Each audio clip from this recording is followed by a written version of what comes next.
नमस्कार, आप सभी का स्वागत है study with JR YouTube channel में।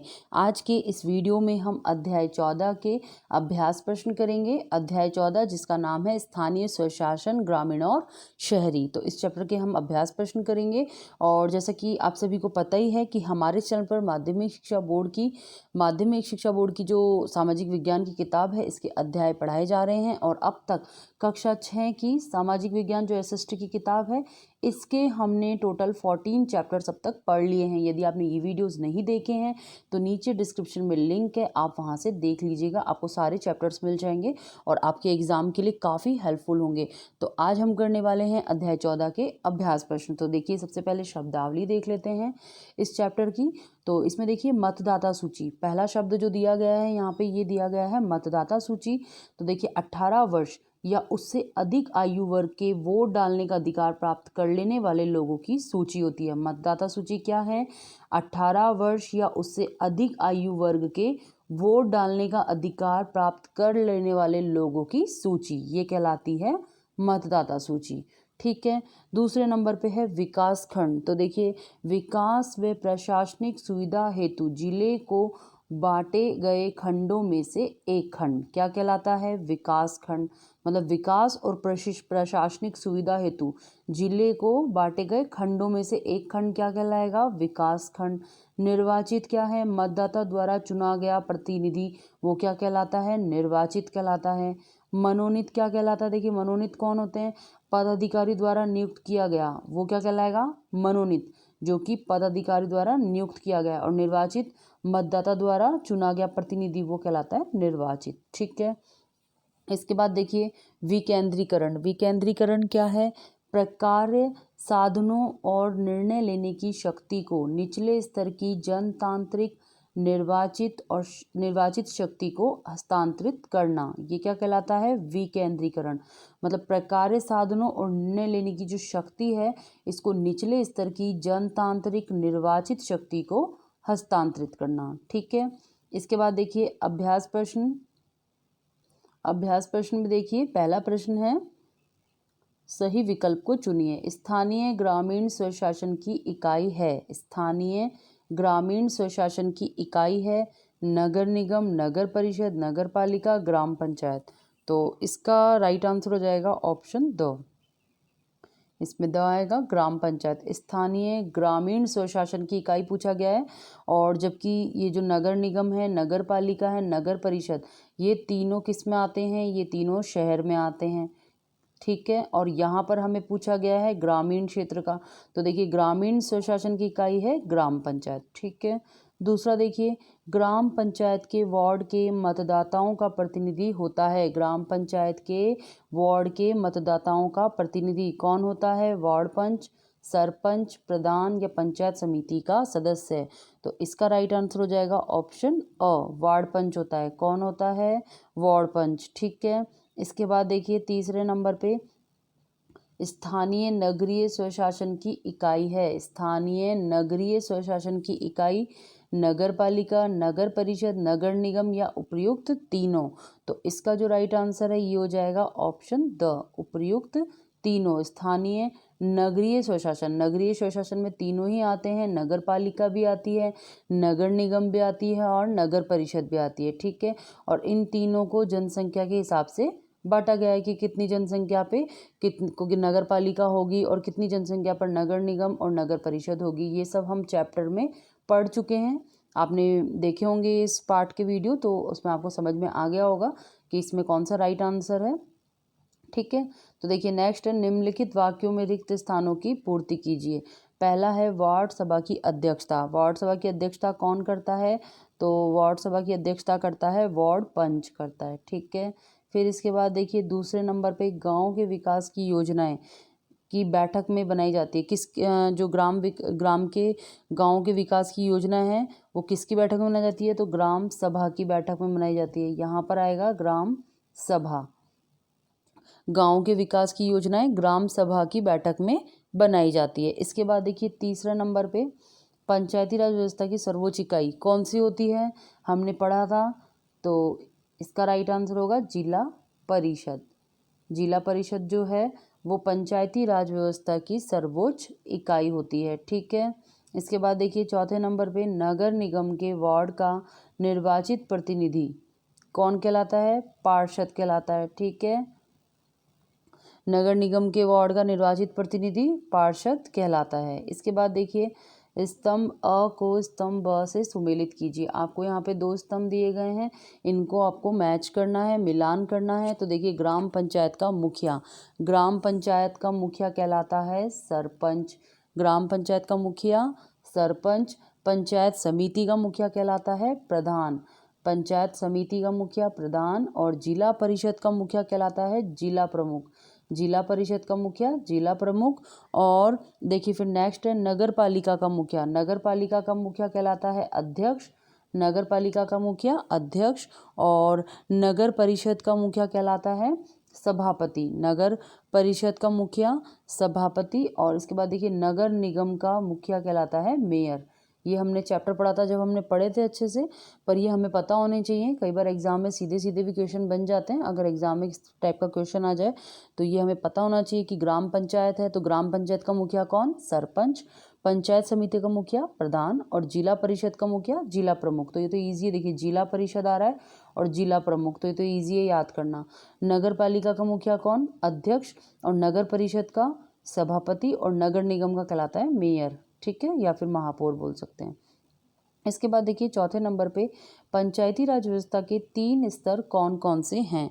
आपको बताना है कि जो पंचायती राज व्यवस्था है इसके 3 स्तर कौन कौन से हैं। तो देखिए जो पंचायती राज व्यवस्था है इसके 3 स्तर में देखिए सबसे सर्वोच्च स्तर और सबसे ऊपर कौन सा है? जिला परिषद।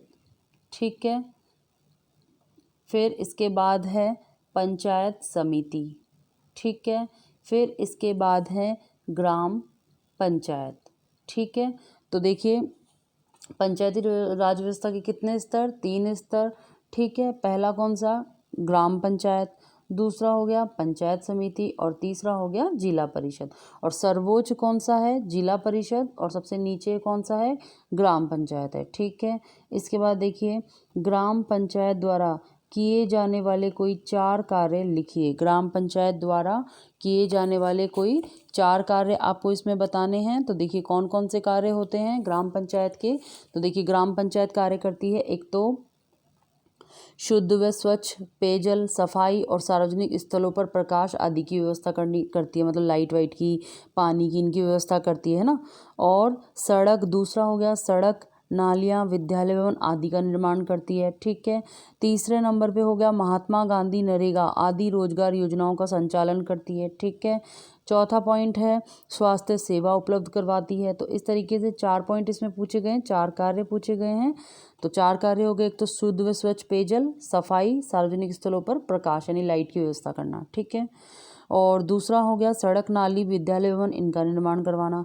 तीसरा हो गया महात्मा गांधी नरेगा आदि रोजगार योजनाओं का संचालन करना। और चौथा हो गया स्वास्थ्य सेवा उपलब्ध कराना। ठीक है, अब इसके बाद देखिए क्वेश्चन नंबर 6 है स्थानीय नगरीय निकायों द्वारा किए जाने वाले कोई 4 कार्य लिखिए। तो आपको इसमें बताना है स्थानीय नगरीय निकायों द्वारा किए जाने वाले 4 कार्य कौन कौन से हैं। तो देखिए जो स्थानीय नगरीय निकाय होते हैं इनके कार्य 2 तरह के होते हैं। इन संस्थाओं के कार्य 2 तरह के होते हैं। एक तो होता है अनिवार्य कार्य, ठीक है, जो इनको करना ही करना है। एक तो हो गया अनिवार्य और दूसरा होता है ऐच्छिक, जिसे ये करें भी और ना भी करें, ये इनकी इच्छा पे निर्भर करता है। तो देखिए अनिवार्य कार्य में कौन कौन से कार्य आते हैं, जैसे कि शहर के लिए शुद्ध पानी की व्यवस्था करना, सड़कों पर रोशनी सफाई की व्यवस्था करना, जन्म मृत्यु का पंजीकरण करना, दमकल की व्यवस्था करना, ये सब कार्य आ गए अनिवार्य कार्य में, जो कार्य इनको करने ही करने हैं, जरूरी हैं वो। और एक कार्य होते हैं इनके ऐच्छिक, जो कि इनकी इच्छा पर डिपेंड करता है, इच्छा पर निर्भर करता है।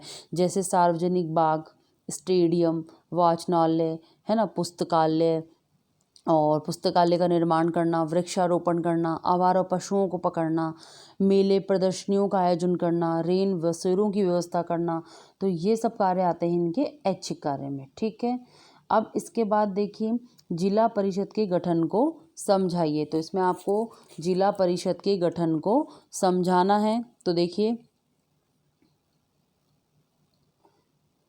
ग्रामीण विकास की दृष्टि से प्रत्येक जिले में क्या बनाई गई है, जिला परिषद बनाई गई है, जो पंचायती राज व्यवस्था की तीसरी और सर्वोच्च इकाई है। ठीक है, एक जिले की सभी पंचायत समितियों को मिलाकर उस जिले की जिला परिषद का गठन होता है।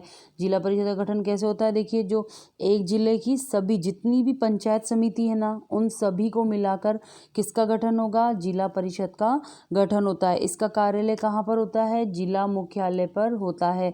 ठीक है, और जिला परिषद के गठन के लिए पूरे जिले को वार्डों में विभाजित किया गया है। जो पूरा जिला है ना, पूरे जिले को किस में विभाजित किया गया है, वार्डों में विभाजित किया गया है। और जिला परिषद के प्रत्येक वार्ड के मतदाता जो हैं अपने एक प्रतिनिधि का निर्वाचन करते हैं, जो जिला परिषद का सदस्य होता है। और ये सदस्य अपने में से ही किसी एक सदस्य को जिला प्रमुख और एक सदस्य को उप जिला प्रमुख निर्वाचित करते हैं। ठीक है, इसके साथ साथ उस जिले से निर्वाचित विधानसभा, लोकसभा और राज्यसभा के सदस्य तथा जिले की समस्त पंचायत समितियों के प्रधान भी जिला परिषद के सदस्य होते हैं, है ना। और जिला परिषद का मुखिया क्या कहलाता है, जिला प्रमुख कहलाता है। जिला परिषद का मुखिया कहलाता है जिला प्रमुख। ठीक है, इसके बाद देखिए क्वेश्चन नंबर 8 है, आपके क्षेत्र में या नज़दीकी शहर में कौन सी नगरीय स्वशासन संस्था कार्य करती है, उसके गठन को समझाइए। तो आपको बताना है कि आपके क्षेत्र या नज़दीकी शहर में कौन सी नगरीय संस्था काम करती है। जैसे कि जयपुर में निवास करता है तो वहाँ पर कौन सी संस्था कार्य करेगी, जिला परिषद। ठीक है, ऐसी मतलब अलग अलग डिपेंड करता है। और जिला परिषद में भी देखिए जो हमने 3 भाग देखे थे इसके, है ना, शहरी संस्था के कौन कौन से थे। एक तो होता है नगर निगम, ठीक है, एक तो नगर निगम के बारे में हमने जाना था। एक होता है नगर परिषद, है ना, और एक होता है नगर निगम, एक होता है नगर परिषद और एक होती है नगर पालिका। ठीक है, तो आपको देखना है कि आपके वहाँ की जनसंख्या कितनी है, उस हिसाब से ये होते हैं। जैसे कि 20,000 से अधिक और 1 लाख से कम जनसंख्या है तो वहाँ पर क्या होगी, वहाँ पर नगर पालिका होगी। ऐसे ही 1 लाख से अधिक है किंतु 5 लाख से कम है तो वहाँ पर कौन सी संस्था कार्यरत होगी, नगर परिषद कार्य होगी। और 5 लाख से अधिक है तो वहाँ पर कार्यरत होगी नगर निगम। ठीक है, तो आपको अपने अकॉर्डिंग देखना है कि कौन सी संस्था कार्यरत है, नगरीय स्वशासन संस्था कौन सी कार्य करती है। अब बात करें इसके गठन की, तो देखिए जो जैसे कि जो कार्य ग्रामीण क्षेत्र में ग्राम पंचायत करती है ना, वैसे ही शहरों में कौन करता है, या तो नगर पालिका करती है या नगर परिषद या फिर नगर निगम करती है। ठीक है, और ये जनसंख्या का मैंने आपको बता ही दिया कि जनसंख्या के अकॉर्डिंग इनमें डिवाइडेशन होता है। नगर पालिका वहाँ पे कार्य करेगी या फिर नगर निगम करेगा या फिर नगर परिषद करेगी, तो वहाँ की जनसंख्या के ऊपर डिपेंड करता है ये। ठीक है, अब देखिए नगर पालिका, नगर परिषद या नगर निगम के गठन के लिए इनके क्षेत्र को वार्डों में बांटा गया है। किस में बांटा गया है, वार्डों में बांटा गया है। और प्रत्येक वार्ड के मतदाता अपने एक प्रतिनिधि का निर्वाचन करते हैं जो कि क्या कहलाता है, पार्षद कहलाता है। ठीक है, नाम जरूर सुना होगा आपने पार्षद का। और ये पार्षद इन संस्थाओं के सदस्य होते हैं। इनके साथ साथ उस क्षेत्र के लोकसभा व विधानसभा के सदस्य तथा कुछ मनोनीत लोग भी इनके सदस्य होते हैं।